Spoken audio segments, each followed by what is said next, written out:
નમસ્કાર, હું છું ગોપી ઘાંગર અને આપ જોઈ રહ્યા છો નિર્ભય ન્યૂઝ. આપણી સાથે અત્યારે વરિષ્ઠ પત્રકાર જગદીશ મહેતા જોડાયેલા છે.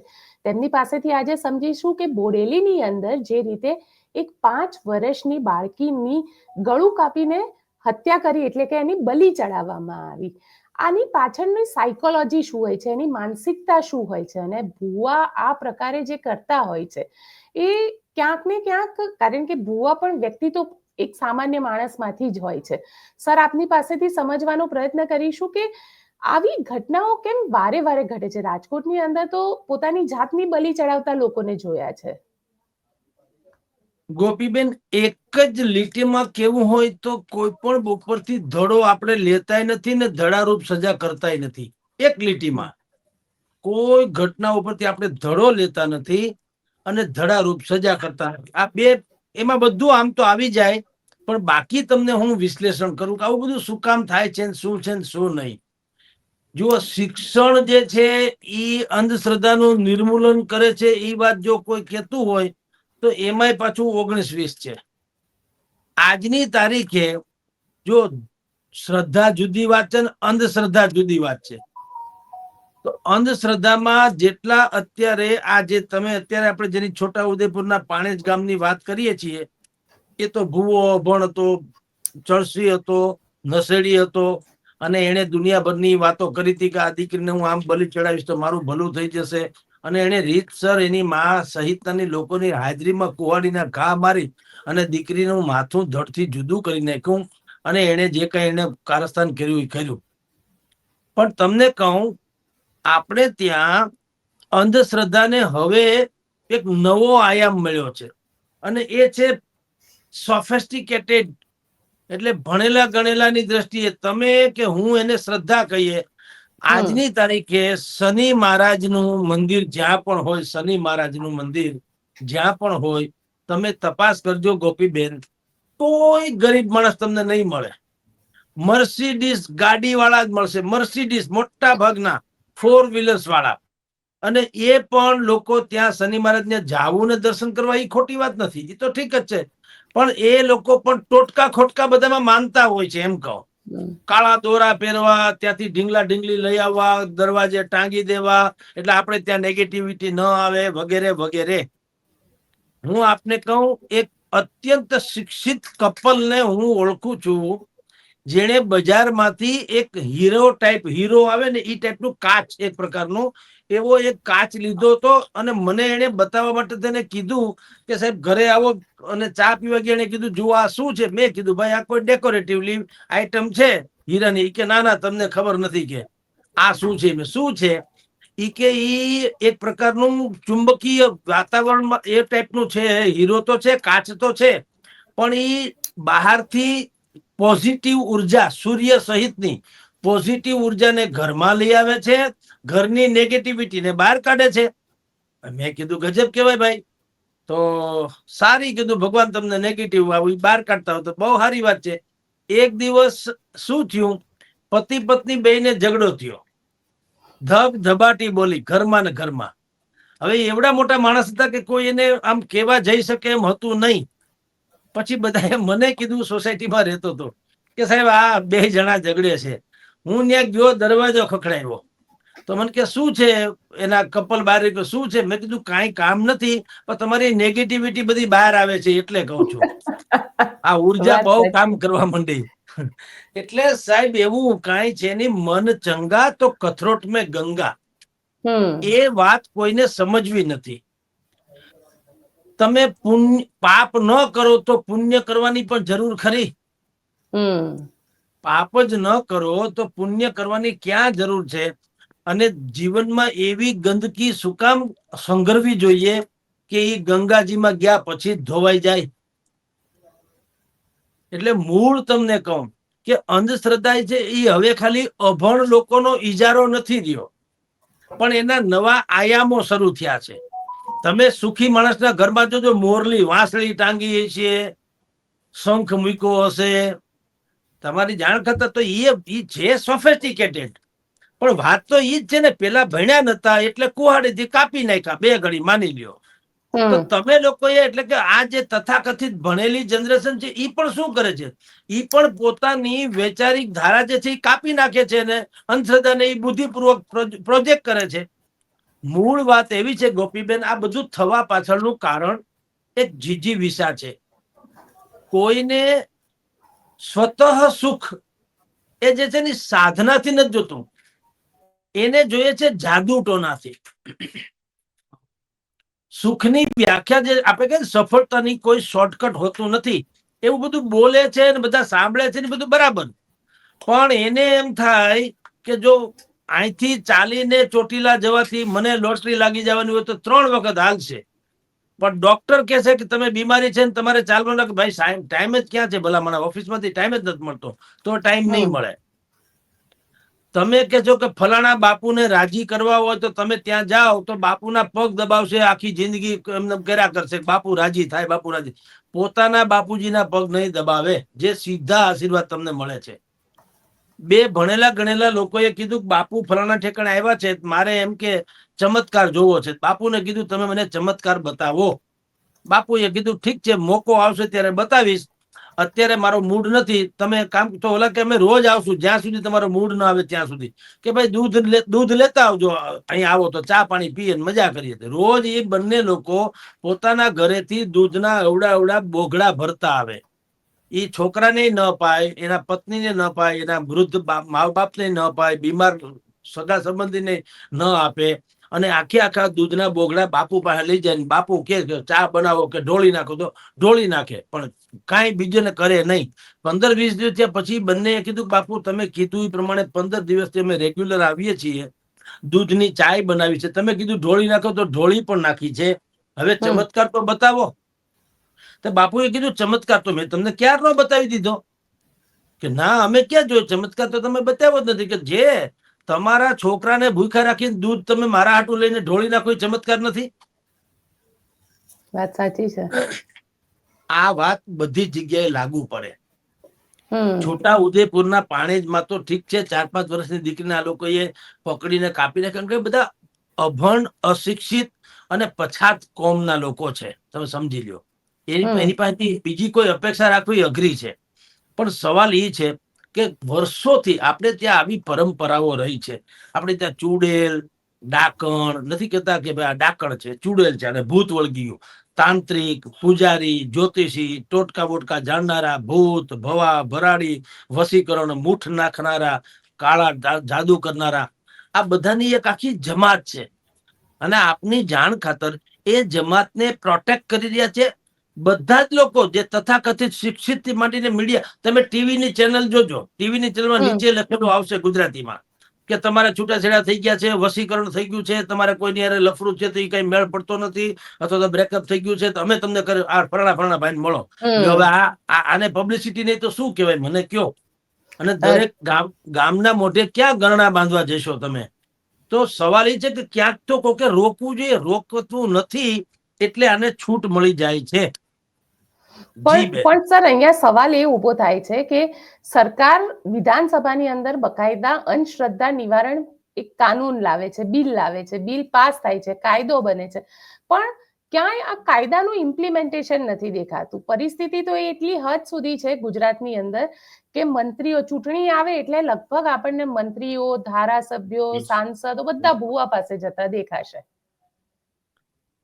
ગોપીબેન તમને કહું, જે આ અંધશ્રદ્ધા નિર્મૂલન બિલ 2024માં જે રજૂ થયું ને પાસ થયું ને, એને સૌથી પહેલા કોણ લાવ્યું હતું ખબર છે? ખાનગી બિલ તરીકે કોંગ્રેસના, જે તે સમયે કોંગ્રેસના નેતા હતા, હવે ભારતીય જનતા પાર્ટીમાં છે ને કેબિનેટ મિનિસ્ટર છે, કુંવરજીભાઈ બાવળિયા, 2012માં એ ખાનગી બિલ તરીકે લઈ આવ્યા હતા અંધશ્રદ્ધા નિર્મૂલનનું. પણ તમે માનશો, સમગ્ર સૌરાષ્ટ્રમાં અગર ક્યાંય સૌથી વધુ અંધશ્રદ્ધા હોય તો એ કુંવરજીભાઈના પંથકમાં છે, જસદણ પંથકમાં. આજની તારીખે ત્યાં ધૂપેલ ઉપાડવાનું કે છે, માતાજીનું હોય યા કોઈ એના ભગવાન જેને માનતા હોય એનું, કે ધૂપેલિયા ઉપાડાવડાવે કે તમે ફલાણાભાઈને મત આપશો તો કે હા, તો એમ નહીં માનવાનું. જેમ આપણે શપથ લઈએ છીએ ગીતાજી ઉપર હાથ મૂકીને, એવી રીતના એક હમ પ્રકારનું ધૂપેલિયું છે. ધૂપેલિયું ઉપાડવાનું કે ધૂપેલિયું ઉપાડ્યા પછી કોઈ પણ માણસ એમ કે ખોટું કરે નહીં. આટલો ખોફ છે જે તે ભગવાનનો, રાઈટ. એ સૌથી વધુ ક્યાંય અગર અજમાવવામાં આવતું હોય તો એ જસદણ પંથકમાં છે. અત્યારે સત્તાધારમાં જે ડખો ચાલે છે, તો અત્યારે કહેવાય છે શું, બાકી બધું કોઈ FIR નહીં, કોઈ કાનૂની કાર્યવાહી નહીં, તહેકીકાત નહીં, વૈજ્ઞાનિક પદ્ધતિથી એમાં સત્ય શું છે એ જાણવાનું નહીં, કશું જ નહીં. બધા જ લોકો જે એના વિરોધમાં છે, નરેન્દ્રભાઈ સોલંકી, એ પણ શું કે છે કે તમે ઉપાડી લો, હાલો શામજી બાપુની ગીગા બાપુની જે સમાધિ છે એની ઉપર ધૂપેલી ઉપાડી લ્યો, ધૂપેલી ઉપાડી લ્યો. આજે એ ધૂપેલિયાની જ વાત છે, સમજી લ્યો. એટલે હું આપને કહું કે જે અંધશ્રદ્ધા નિર્મૂલન જે બિલ લઈ આવ્યા, કાયદાથી કાંઈ જો સુધરી જતું હોત તો આપણી ગીતાથી માંડીને જેટલા પણ ગ્રંથોથી વન કાઇન્ડ ઓફ કાનૂન જ છે, આચાર સંહિતા જ છે. સવાલ અનુકરણ કરવાનો છે. ચોપડી મારે ઘરે હું લાઇબ્રેરી આખી ભરી રાખું એટલે હું વિદ્વાન ન થઈ જાઉં.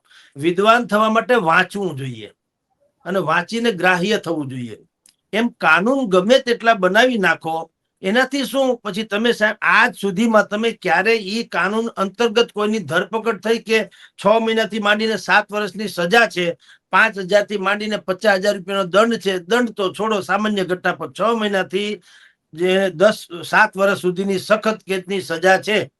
તો જ્યારે આ બિલ 2024માં આવ્યું, તમારી જાણ ખાતર ઓગસ્ટમાં, ત્યારથી માંડીને આજ સુધી કોઈ અંધશ્રદ્ધાને લગતી ઘટના બની જ નથી. ગુજરાતમાંથી અંધશ્રદ્ધા નિર્મૂલન થઈ ગઈ છે. અને ન થઈ હોય તો આ બિલ જે લઈ આવ્યા એના તરફથી ક્યારેય કોઈની ધરપકડ થઈ કે કેસ આલ્યો કે ધડારૂપ સજા થઈ છે ખરી? નેવર. એટલે કહું છું, બિલ તો કેટલાય છે. અહિંસાના બિલ છે, ગૌ હત્યા ન કરવી એવા બિલ રૂપાણી લઈ આવ્યા હતા. શું ચાલે છે? શું ચાલે? કશું જ નહીં. એ બિલ લાવવાથી શું થાય છે? ભ્રષ્ટાચાર વિરોધી પણ કેટલી બધી વાતો સરકાર કરે છે. હું ખાતો નથી, ખાવા દેતો નથી. એને બદલે કઈ વાહે વધે તો બીજા ખાય ને, એટલું ખાય છે આ લોકો, સમજો. એટલે કાયદા કાનૂનથી પણ આ ન થાય. આ બધી બાબતો જે છે હવે ખાલી સરકારની પ્રિવ્યુમાં રહ્યું નથી. આ બધું આની તમામ જાગૃતિ, તમામ જાગૃત લોકોએ આ ઉપાડવાની જરૂર છે બેન. આપણે સરકાર ઉપર માછલા ધોવા, ત્યાં દીકરી જે 4 વર્ષની જે જીવતી થવાની નહીં, એ તો વયો ગયો, પ્રાણ એનો પતી ગયું, બધી વાત. હવે કદાચ આ ચારેયને ફાંસી ચડાવી દે તો શું? પણ સવાલ એ છે કે આને જો રોકવું હોય, અંધશ્રદ્ધાને આગળ વધતી રોકવી હોય, તો લોકોને કર્મ તરફ વાળવાની જરૂર છે. આ ધર્મના લોકો જે છે ને, અંધશ્રદ્ધા જે છે ને, એ ધર્માંધતાની પણ પરાકાષ્ઠા છે. કેટલીક વસ્તુ છે ને અતિની ગતિ નથી. ખાંડ ગળી છે, મજા આવે ખાવાની, પણ અતિ થાય તો ઝેર થઈ જાય. એવી રીતે તમે જે તથાકથિત ધર્મગુરુઓ છે, ધર્માચાર્યો છે, કથાકારો છે, મોટિવેશનલ સ્પીકર્સ છે, સમાજ સેવીઓ જે છે, આપણા જાગૃત પ્રહરીઓ જે હોય એ બધા છે, એને કહેવું પડે કે ભાઈ કર્મ મહાન છે અને કર્મ જ ધર્મ છે.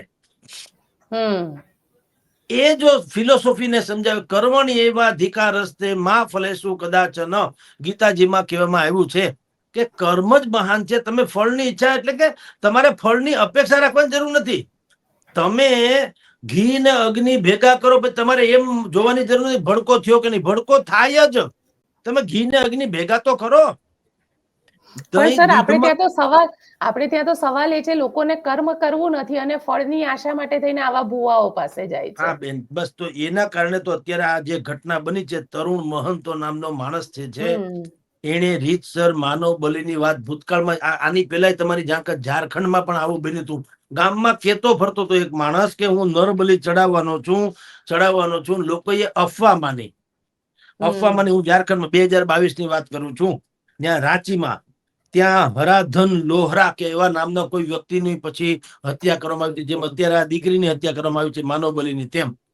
તો સવાલ એ છે, તમે કહો છો એમ, કે કોઈને કશું ઓરિજિનલ કાંઈ કરવું નથી. જે તમે કીધું શોર્ટકટ, જે સફળતાનો શોર્ટકટ નથી હોતો, એ સ્લોગન જમીને હું બોલીએ તે સારું લાગે, સાંભળનારા તાલીઓ પાડે, પણ અમલને કોઈ નથી કરવું. એટલે આ પ્રોબ્લેમ છે. આ દીકરીનો બલિ ચડાવવાથી અમારી ધન ધાન્યથી આખા અમારા ભંડાર ભરાઈ જવાના છે એવી માનસિકતા વાળા લોકો જીવતા હોય તો કોઈએ એને જે માની હાજરીમાં દીકરીને કાપી નાખી છે કુહાડીથી, એવું આપણે છાપામાં વાંચ્યું છે. એનો અર્થ એમ છે કે માં પણ એમાં એગ્રી હશે. તમે કલ્પના તો કરો, જગતની કેવી ક્રૂર માતા હશે કે કોઈ પોતાના સંતાનની બલિ ચડાવે ખરું. અને તમને એક કહું ગોપીબેન, આ બધું છે ને આપણો ધર્મમાં જે કઈ બધી વાતો છે ને થોડીક બહુ ફેબ્રિકેટેડ છે. બકરીની બલિ ચડાવશે, બીજા નાના કોઈ પણ એવા પ્રાણીની બલિ ચડાવશે જે યા તો આ દીકરી જેવી છે એની બલિ. કોઈએ એમ કીધું આજે કોઈ કે મને એક સિંહ જે છે સિંહની બલિ ચડાવવાનું માતાજીએ કીધું, સાંભળ્યું ક્યાંય? ચડાવે છે બલિ સિંહની. બસ આ જ પ્રોબ્લેમ છે. સિંહની બલિ કોઈ નહીં ચડાવે, બકરાની ચડાવશે. હું કાંઈ બકરું કઈ બોલીએ કેમ નથી, છોકરું કઈ બોલીએ કેમ નથી? હા, કા કોઈ એમ કે મારે ડીસીપી ની બલિ ચડાવવી છે આજે, લ્યો એક આર્મી જે શહીદ છે લેફ્ટનન્ટ જનરલ, એની બલિ ચડાવવી છે, કોઈ કીધું કોઈએ? ચડાવે જી. બસ આ જ તો પ્રોબ્લેમ છે. જે નબળા છે, જે લોકો કઈ કરી શકે, જેમ કે આ બાળકી બિચારી 3-4 વર્ષની દીકરી, તમે કલ્પના તો કરો, એને તમે હાથ પકડી રાખે છે કોઈ અને કુહાડી મારીને એનું ડોકું ધડથી જુદું કરે. આનાથી મોટી ક્રૂરતા કઈ? અને હજી એનાથી મોટી ક્રૂરતા તો એ તો પતી ગઈ, ઘટના ઘટી ગઈ છે. મોટી ક્રૂરતા કેવી છે? હજી એ લોકોને કોઈ ધડારૂપ સજા થઈ, એટલે કે એને જે કઈ થતી પ્રોસેસમાં છે, જે કઈ થાય છે એ પ્રોસેસમાં થાય છે બેન. જે ઉત્તર પ્રદેશમાં થાય છે કેટલીક ઘટનાઓમાં, એવી રીતે થવું જોઈએ. ધડારૂપ સજા. ભલે એક વખત કદાચ સરકારને ઉપર માછલાઈ ધોવાય, જેમ ઉત્તર પ્રદેશના યોગી આદિત્યનાથ ઉપર એ માછલા ધોવાય જ છે વારંવારે, કે જ્યારે જ્યારે એને એન્કાઉન્ટર કર્યા છે અપરાધી તત્વોના, ત્યારે તથાકથિત એના જે વિરોધીઓ જે છે એને છાજિયા લીધા, માછલા ધોયા, કે આ તો કાનૂન પોતાના હાથમાં લઈ લીધો અને આ તો પોતાની જાતને સરકાર માને છે. પણ એ લોકો એવું નથી કહેતા કે સામે વાળાએ અત્યાર સુધી કાનૂન હાથમાં લીધો ત્યારે તમે કેમ ચૂપ હતા? અપરાધીને કાનૂન હાથમાં લેવાની છૂટ નથી. એવી રીતના આ અંધશ્રદ્ધામાં પણ આ ભુવા ભરાડી દે છે. માફિયા જ કહેવાય, ધાર્મિક માફિયા, એટલે અંધશ્રદ્ધાના માફિયા કહેવાય. તો એ માફિયાની સાથે માફિયા જેવું જ કામ લેવું જોઈએ. જી બેન. પણ સર, સવાલ અહીંયા એ જ છે ને, કારણ કે સરકારે કાનૂન તો બનાવી દીધો, કાનૂન બનાવ્યા પછી ધડારૂપ સજા ક્યાંય થતી નથી અને આવા કેસો સતત વધતા રહ્યા છે. કારણ કે જ્યારે આજની જ વાત કરું તો સુરતની અંદર એક સ્ત્રી સાથે ભુવાએ બલાત્કાર કરી નાખ્યો, તેની સાથે કંઈક વિધિ કરવાની નામ, કારણ કે આમાં સૌથી વધારે કોઈ બાળકી હોય અથવા તો મહિલા હોય એ જ સૌથી વધારે આની અંદર વિક્ટીમ બનતા હોય છે. અને પછી સજા એવી કોઈ થતી જ નથી કે એના ઉપર કોઈ કાર્યવાહી કરવામાં આવે. બસ વાત મેં બેન ઈ જ કીધી ને કે અબળા નબળા એની ઉપર જ આવું કેમ બલિ ચડાવવામાં આવે છે. એ બકરા હોય કે છોકરા હોય, અબળા હોય કે સબળા, આવા લોકોને શિકાર બનાવવામાં આવે છે. ઈ પોતે આ માનસિકતા જ સમજાવે છે કે આમાં ભગવાનનો કોઈ રાજીપો હોઈ શકે જ નહીં. જો ઈશ્વરનો રાજીપો હોય આવી રીતના તો કોકદી, તો જો એને બલિ ચડાવવું તો સૌથી સારી હોય તો મેં તમને કીધું એમ કે સિંહની બલિ ન માગે કોક, કે ભાઈ મને ડાલા મથો સિંહની બલિ ચડાવો તો તમારું કામ કરે. હું કામ? એ સંભવ નથી એટલે નથી કરતા. કોઈ લોકો સમજતા નથી કે ભાઈ તમે બકરાની બલિ ચડાવો છો. અત્યારે બકરી ઈદ આવશે તેથી લાખોની સંખ્યામાં બકરા કપાઈ જશે, બરાબર, અને બધા જશ્ન મનાવશે. ભાઈ ઈશ્વર અલ્લાહે શું કરેલું? એને એમ કીધું તમારી પ્રિય વસ્તુ હોય એની બલિ ચડાવો. તો પ્રિય બકરા જ છે તમને આ જગતમાં, બીજું કાંઈ પ્રિય નથી. પ્રિય વસ્તુ તમને હોય, તમને તમાકુ પ્રિય છે એની બલિ ચડાવી દો. તમને વ્યસન પ્રિય છે એની બલિ ચડાવી દો. તમારામાં ક્રોધ, કામ, લોભ, મોહ ઇત્યાદિ, મદ, એ બધું છે એ તમને પ્રિય છે તો તમારામાં એ પલકું ને, એની બલિ ચડાવી દો. એમ કઉ છું. બલિ ચડાવવાના દરેક, જેમ યુગાંતરે પરિવર્તન સંસાર કા નિયમ है, એમ યુગ યુગાંતરે બધું સમાજમાં પલટતું જાય છે. જે જમાનામાં જે હતું તે હતું, આજે નથી. એક જમાનામાં બળદગાડા હતા, અત્યારે ફ્લાઇટ છે તો છે ને. એક જમાનામાં પોસ્ટકાર્ડ લખતા હતા ને કબૂતર જા જા જા, કબૂતર જા જા જા, એવા ગીત ગવાતા હતા. અત્યારે મોબાઈલ નથી, રેકોર્ડ ઉપર બધું થાય છે ને. તો પરિવર્તન સંસાર કા નિયમ है। એમ તમને પ્રિય વસ્તુ જ્યારે ઈશ્વર તમને કઈ અર્પણ કરવાની કરે, ઈ ત્યાં મુસ્લિમ કોમ્યુનિટી હોય યા હિન્દુ હોય, આપણે જે બલિની વાત કરીએ છીએ, ભગવાન શું કે છે, બલિ પણ વન કાઇન્ડ ઓફ ઈ છે, ઈ એમ કે છે તમારી પ્રિય વસ્તુઓ જે છે એનું તમે અમારેમાં અર્પણ કરો। પ્રિય વસ્તુનો અર્થ જીવ ન થતો, પ્રિય ઇન ધ સેન્સ તમે જેના ઉપર મોહિત છો તે, ઈ વ્યસને હોઈ શકે થી માંડીને બધું જ હોય છે, અમારું આળસ, પ્રમોદ, વ્યસન, ઈર્ષા, વેર, ઝેર, લોભ, મદ, આ બધું જ જે તમને પ્રિય છે એટલે તમારા શરીરમાં છે, તમે એની બલિ ચડાવી દો એટલે વાત થાય પૂરી। અને ઈશ્વર ક્યારેય આવી બલિની ઈચ્છા કરે નહીં। ઈશ્વર તૃષ્ણા, ઈ તૃષિત હોય ઈ ઈશ્વર હોય, તૃપ્ત હોય ઈ ઈશ્વર હોય। તૃષિત એટલે કે તરસો ન હોય। કોઈ ભગવાનને આવું ક્યાંય હોઈ શકે નહીં। એ જે તે સમયે જેણે પણ પુસ્તકો આલેખા હોય તો ભૂલ નથી। આપણે બંધારણ બન્યું છે, બંધારણમાં કેટલા સુધારા કર્યા અત્યાર સુધીમાં, તો સંભવ છે કે જે તે સમયે લખાણું હશે તો હશે ઈ વિશ્વમાં, પણ આપણે એને પકડી રાખવાની ક્યાં જરૂર છે? આપણે સમજી ન શકીએ કે ભગવાન દે કે લે, ઈશ્વર દેતા है कि लेता है? ઈશ્વર કભી લેતા, એ તો દે ને તમને, ભગવાન તમને દે, બિલકુલ વાત છે। તો આ બધી વાતો થોડીક આમ ફિલોસોફિકલી લાગે બેન, પરંતુ બિલકુલ સમજવા જેવી છે। અને સમજણ નથી એટલે આપણે જેની અત્યારે ઘટનાક્રમની વાત કરીએ એવી કરુણાંતિકા સર્જાય છે। જી બેન, બિલકુલ સર, સાથે સાથે વાત કરી લઉં, આજે સિસ્ટમની એક નવી પોલ ખુલી છે અને એ પોલ છે હક્કાબા ગઢવીએ રાજકોટ સિવિલ હોસ્પિટલની ખોલી છે। ત્યાં આગળ પોતે વ્યથિત થઈ ગયા, પોતાની બહેનને લઈ ગયા હતા દવાખાને, અને દવાખાને ગયા પછી ટ્રીટમેન્ટ ન મળી, પણ ત્યાંથી રાજકોટ સિવિલ હોસ્પિટલના સુપ્રિન્ટેન્ડન્ટનું નિવેદન આવ્યું છે કે અમે તો ટાઈમસર ટ્રીટમેન્ટ આપી દીધી હતી। જો કલાકારો પોતે આ પરિસ્થિતિમાં હોય તો સામાન્ય માણસનું શું થશે? પહેલી વાત તો ઈ બેન કે કોઈ કલાકાર કે કોઈ વીવીઆઈપી યા કોઈ ડિગ્નિટી યા કોઈ સેલિબ્રિટી યા કોઈ પત્રકાર યા પોલીસ કે એ લોકોએ પેલા તો એમ ન માનવું જોઈએ કે તમારી સાથે જ જે થાય છે ત્યારે જ તમારો અવાજ ખુલે। આડા દિવસે તમે જ્યારે નથી ભટકાતા હોસ્પિટલમાં ત્યારે સામાન્ય દર્દીઓ તો જાય જ છે બિચારા, એને તો 12 માસ 24 કલાક આવું જ છે। તો તમે આજે ગયા એટલે તમને ખબર પડી, સમજી લ્યો તમે ગયા હતા એટલે કે હક્કાભાઈ હાસ્ય કલાકાર, બહુ મોટા હાસ્ય કલાકાર છે, એના બેનને અકસ્માત નડ્યો, અકસ્માત બેને બ્રેઇન હેમરેજ જેવું થયું, કોઈ એને રાજકોટ સિવિલ હોસ્પિટલમાં લઈ ગયા અને હક્કાભાઈના કહેવા પ્રમાણે એને 2-3 કલાક રાહ જોવી પડી વગેરે વગેરે। અને બેન સામે જે આપણે હોસ્પિટલના જે અધિક્ષક કે વડા છે એને પાછી એની ચોખવટ કરી કે આવું કાંઈ છે નહીં, હક્કાભાઈના મનમાં જે હોય તે, ઈ તો ટાઈ ફીસ થઈ ગયું, જવા દ્યો। મૂળ વાત એનાથી તો પતતી નથી।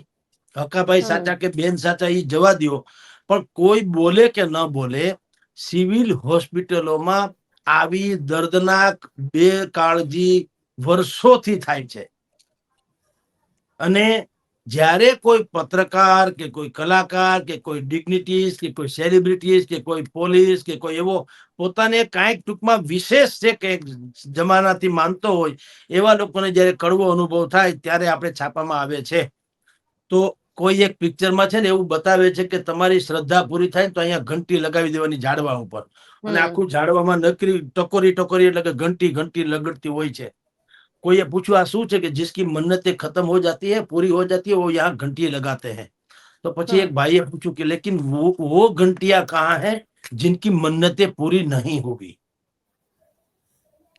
એ ઘંટી ક્યાં લગાડવામાં આવે છે એ મને કયો, જેની મન્નતે પૂરી નથી થતી એનું શું? એમ હકાભાઈ જ્યારે નથી જતા હોસ્પિટલમાં, સિવિલ હોસ્પિટલમાં, હકાભાઈઓ કોઈ પણ ટૂંકમાં એ જ્યારે હોસ્પિટલમાં નથી જતા ત્યારે જે દર્દીઓ સાથે અન્યાય થાય છે એનો અવાજ કોણ ઉઠાવશે? મને કયો। આપની જાણ ખાતર બેન, રાજ્ય સરકારના આરોગ્ય મંત્રી હમણાં ફોટોજેનિક રીતે 1-2 હોસ્પિટલની મુલાકાત લીધી અને મુખ્યમંત્રી લીધી, એને હમ ખાવા પૂરતી તમે કયો, એને બાદ કરો તો કોઈ સાંસદ સભ્ય, કોઈ ધારાસભ્ય, કોઈ મંત્રી, કોઈ કોર્પોરેટર, કોઈ જિલ્લા તાલુકા પંચાયતનો પ્રમુખ, જેને પોતાની જાતને જે લોકો લોક સેવક કહે છે, હવે એને કોઈ દિવસ ક્યાંય વિઝિટ કરી એવું સાંભળ્યું? અને વિઝિટ કર્યા પછી ક્યાંય શું એમાં ખામી છે શું નહીં એમાં એનો કોઈ દી રિપોર્ટ મેળવ્યો ખરો? નેવર। તો આ તો પ્રોબ્લેમ છે। અમારે ત્યાં હમણાં ક્યાંક કયા સૌરાષ્ટ્રના કોઈ એક ગામમાં ધારાસભ્ય કે સંસદ સભ્ય ગયા હતા, 99% સુરેન્દ્રનગરમાં હતું, તો તો કોઈએ એને ધ્યાન ન આપ્યું એટલે એને ઈ શિકાયત કરી કે હું સંસદ સભ્ય જેવો વ્યક્તિ છું, ત્યાં રિપોર્ટિંગ કરવા ગયો તો અથવા તો હું ત્યાં તો મારી પણ કોઈએ કેર કરી નહીં. તો હોસ્પિટલોની હાલત કેટલી ખરાબ હશે અને સરકારી તંત્રના મુલાજીમો કેટલા બેફિકરાઈ હશે એનો આ નમૂનો છે. હમણાં 4-5 દિવસ પહેલા જ આવ્યું હતું છાપામાં કે કોઈ સંસદ સભ્ય જે છે એ ત્યાં ગયા હતા સુરેન્દ્રનગરમાં કે કોઈ હોસ્પિટલમાં જામનગરમાં, તો ઓલા લોકો ચંદુ શું કીધું, શિહોરા ગયા હતા હા, તો એને સુરેન્દ્રનગરમાં કીધું કે અને આવું તો આવા લોકો તો આવ્યા કરે કે આનું કઈ બહુ હા ધ્યાન નહીં, એવું એના હોસ્પિટલના કર્મચારીઓએ કીધેલું. આપણે બેન અત્યારે જે છે ને બધા એમ કહે છે કે સરકાર જે છે ને ભરતી કરતી નથી અને આઉટસોર્સિંગ થી અથવા તો હંગામી ધોરણે કોન્ટ્રાક્ટ પદ્ધતિથી રાખે છે. એનો એક બીજો જવાબ આ પણ છે, જે લોકો કાયમી થઈ જાય છે એ પછી આવા ઉદ્ધત જવાબો લોક પ્રતિનિધિને આપે છે, તો લોકોની તો વાત જ જવા દો, સામાન્ય પ્રજાને. અને સરકાર જે છે ને સંવાદ ને નથી કેતા મન કી બાત ને એવા જે કાર્યક્રમો છે બધા ઉલ્લુ બનાવવાના કાર્યક્રમો છે. અહીંયા મુખ્યમંત્રી પણ મળે છે. હવે એ ડિપ્લોમેટિક જેવું હોય છે, ગણ્યા ગાંઠા લોકોને કહેવામાં આવે, પ્રશ્ન સમજાવે, બુદ્ધિપૂર્વક ના કહેવામાં આવે, એ જ પ્રશ્ન પૂછવાના શાલીનતાથી, છૂટ ન હોય. મને ધારો કે કીધું હોય તો મને પ્રિપેરેડ પહેલા કહી દેવામાં આવ્યું આ રીતે જ પ્રશ્ન પૂછવા, અને પછી એના ભાઈ જવાબ આપી દે, બધું તાળી પાડીને ખાઈ પીને હવે છૂટા પડે. તો તમે એના કરતા તમારા મંત્રીઓને જે છે બાકી શું કામ છે, આખી તમે આટલું મંત્રીમંડળ છે, આટલું મુલાજીમ છે, આરોગ્ય મંત્રીને કહો કે ભાઈ કોઈ પણ સિવિલ હોસ્પિટલમાંથી આ પ્રકારની જો ફરિયાદ આવશે તો હું તમારી સામે એક્શન લઈ, એવું થવું તો જોઈએ ને. કોઈને કઈ છે જ નહીં. હવે શપથ લઈ લઈએ પછી જાણે અમને લૂંટવાનો પરવાનો મળી ગયો હોય, હરામનું ખાઈ પીને લીલા લહેર કરવાનો પરવાનો મળી ગયો એવી હાલત છે. એક્ટિવનેસ જે છે, જે તમારી કાર્ય પદ્ધતિ છે, ક્યાંક સરકાર નામનું તંત્ર ધબકતું તો દેખાવું જોઈએ.